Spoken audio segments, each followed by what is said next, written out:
Welcome to Money Confessions.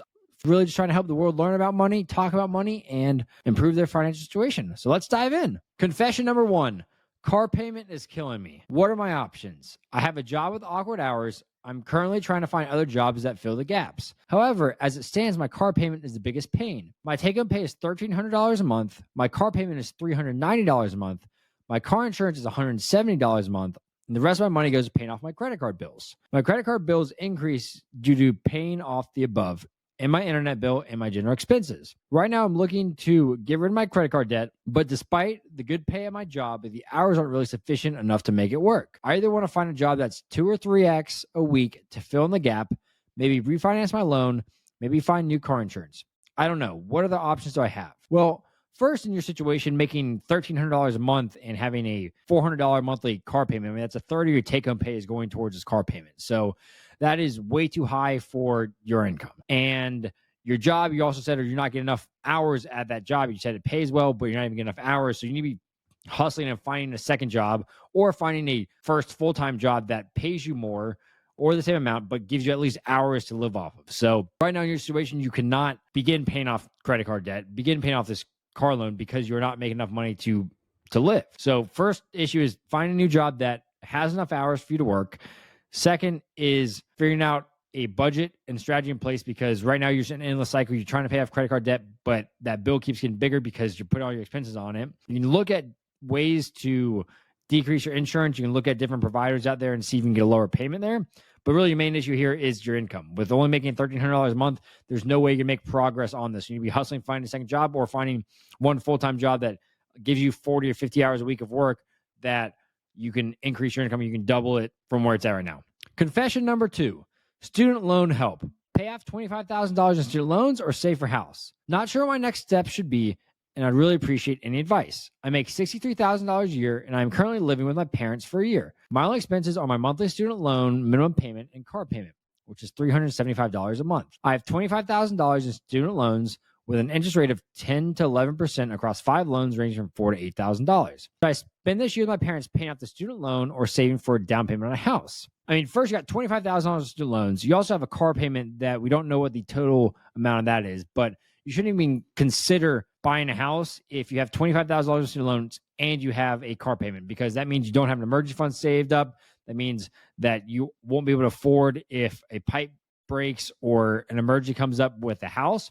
So while you're living at home and your expenses are so minimum, you need to be making sure that you're throwing every single dollar possible at these student loans and this car payment before you even start saving and buying a house. So don't be afraid to rent for a couple years too, as you get out of this debt, pay off these, and then start saving up for a house after that. Confession number 3, should I sell or rent my condo? I currently owe $370,000 on my mortgage. I'm paying $1,980 a month, which includes HOA fee and taxes. I spoke to a real estate agent about property management, and they take 10% cut every month to manage the condo. My condo is in a prime location, and there will most likely be a tenant always. My question is, will it be worth to rent it out? The real estate agent guarantees monthly pay of $2,200, but with a 10% cut, I won't be pocketing any money. I still have 27 years left on the mortgage. What are your thoughts? My loan is a fixed rate of 2.25%, and the reason I want a property manager is because I want little to no involvement with tenants. Well, you're in a tricky situation because you do have such a low interest rate at 2.25%, but at the same time, if after the property management company takes their fee, you're going to be left with roughly what your mortgage payment is for HOA fees and taxes.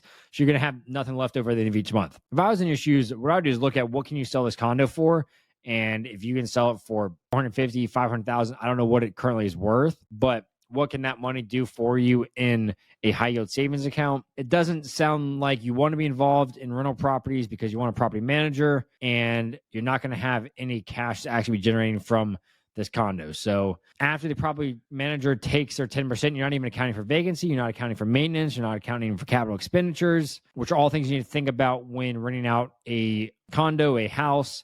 So really you're going to be in the red for this condo, keeping it. So if I was in shoes, even though the interest rate is so low, you're not even going to be cash flowing anything. You're not even going to be able to put any money away for saving for repairs, for maintenance. I would get rid of it. Confession number 4, car loan help. How do I get out as a cosigner from a car loan? I was doing a favor to one of my close friends by being a co-signer for his car. He was paying his monthly payment on time, but it looks like he has stopped making his payments for the past few months. Since I'm his co-signer, the bank has been calling me to make payments as he is late. I talked to him and he asked me to pay it, and he said he'll pay me a month later.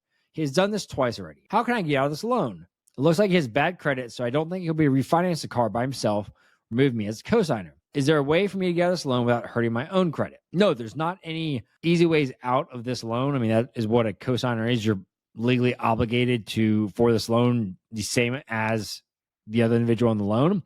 This is a lesson for anyone watching this that do not sign loans for other people. Do not co-sign on any loans, because it will put you in situations with friends, with family, that when they're not paying this loan, it puts you on the hook for it. So the really only ways to get out of this is, one, refinance in his name, which you said is probably not an option.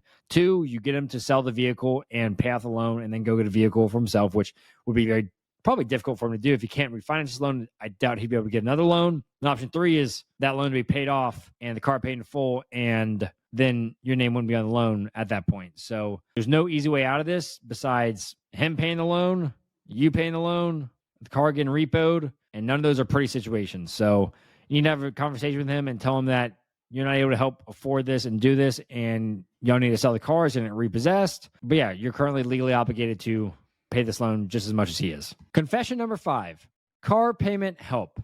Is $400 a month too much of a car payment for me? I currently take home $1,200 every other week after taxes and 12% into my Roth 401k.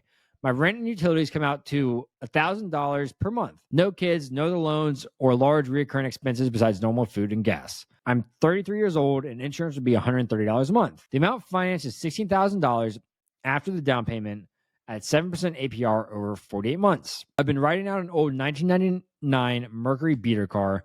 The engine gave out, and the cost of repair far exceeds the value of the car. I wanted to get something that was nicer for once. The most I've ever spent on a car was $6,000. Is this a bad idea? Very poor idea for your income level. Bringing about $2,400 a month, and your car payment would be about 16% of your net take-home pay. That doesn't account for insurance. So putting insurance, I mean, your total car expense would be $530 plus gas, which is going to end up being over 25% of your net take-home pay. You do not want to be in a spot where just transportation alone is over 25% of your net take-home pay. So what you need to do is figure out, I don't know what your down payment of this car would look like, but you need to be looking at financing a much smaller vehicle for a couple of $1,000s plus your down payment, or figure out how can you take public transportation to save enough cash to pay for your vehicle. But financing cars is the worst way to buy a car, and financing a car that is this much of your take-home pay is an even worse decision. So please do not do this. If you desperately need a car, take the down payment you have, finance a few $1,000s, get another beater until you can save enough cash to be able to pay for a car. Confession number 6, car loan help.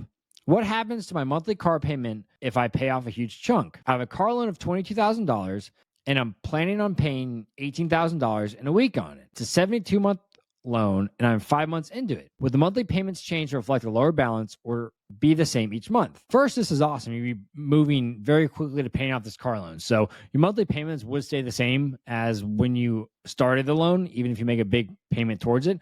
But that additional payment would be going towards the principal, and the monthly payments moving forward would be going more towards the principal and less towards interest because the loan balance is a lot lower. So your payoff date will come a lot quicker, and you should continue to attack this card loan and try to pay it off as quickly as possible. So keep working hard, pay it off, and you'll be very happy once you're debt-free of this car loan. Confession number 7, need car payment advice. I start work this Monday with my salary being between $93,000 and $110,000, but upwards to $140,000. $93,000 is guaranteed, but $140,000 would be if I did everything right, so it's not 100% guaranteed. My current rent is $2,300 plus $700 in utilities and bills, so about $3,000 a month. Student loans are about $50,000, which won't be needed to be paid until the end of the year. I have $0 in savings and $0 in my emergency fund. This is my first ever job out of college.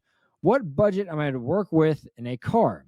I was thinking around $500 a month, or is that way too much? Well, you just mentioned this is your first job out of college. You have a great starting salary, about $93,000 base, with upside to $140,000, but you have $50,000 in student loans and you have $0 saved up.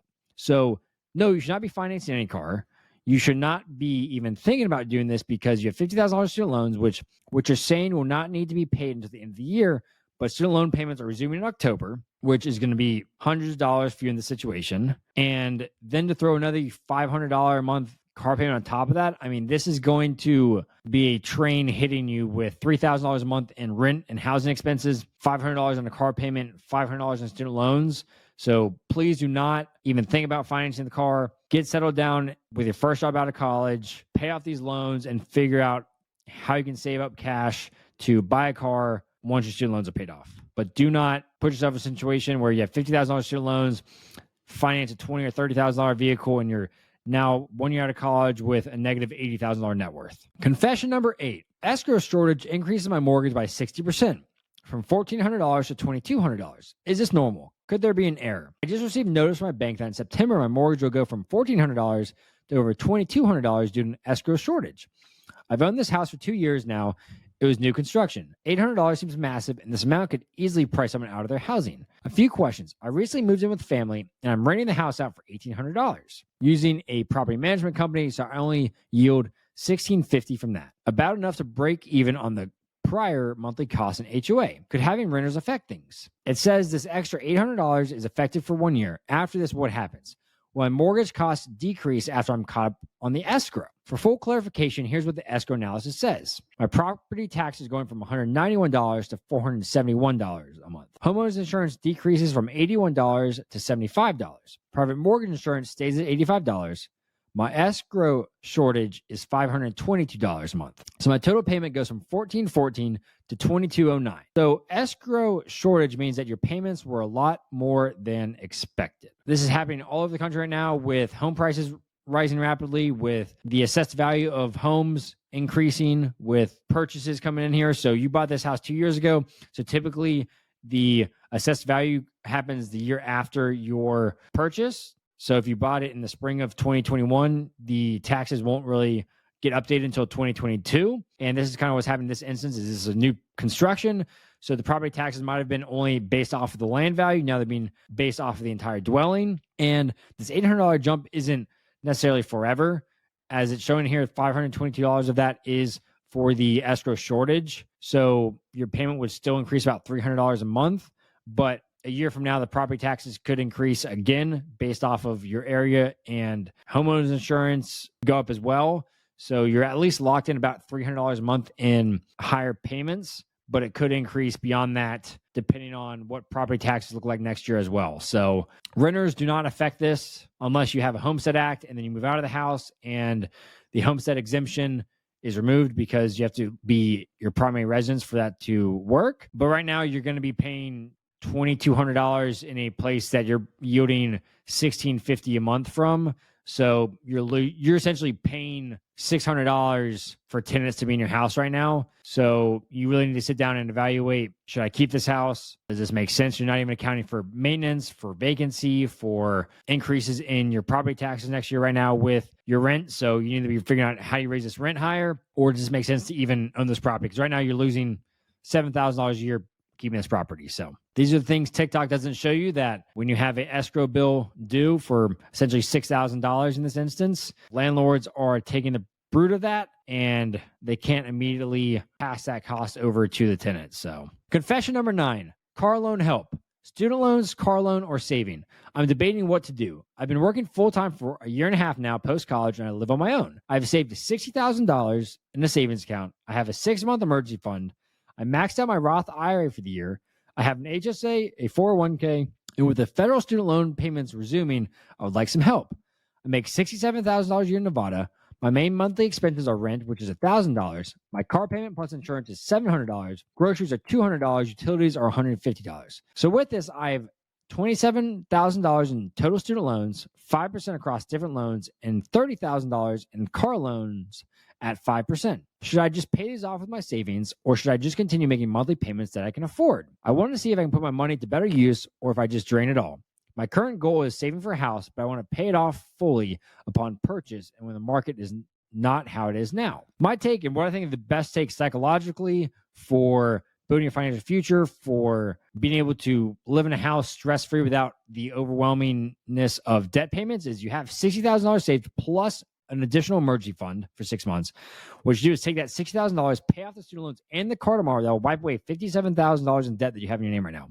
You have a big sigh of relief with all those payments gone. You won't have to figure out what's happening when these student loans are coming due in October and payments start happening again, and your car payment is out the way. I mean, your car payment and insurance is $700 a month. That is not a low total. It's almost as much as your rent right now. So you'd be wiping away probably $500 a month in your car payment. You wouldn't have to be resuming your student loan payments. You'd have all that debt off the table, and you can start taking both of those monthly payments and putting that towards a savings account to start saving for a house. So get out of debt, stay out of debt, and you will live a much happier, healthier, and fruitful life. Well, that's it for Money Confessions today, everyone. Thank you for watching. If you learned something, if this is advice that you could apply to your own life, whether it's getting out of credit card debt, car debt, student loans, or saving up for a house versus paying off debt, then make sure you hit a like and subscribe button below. Make sure you drop a comment. And also, please submit your own money confessions at the link in the description. And we'll see you next time on Money Confessions.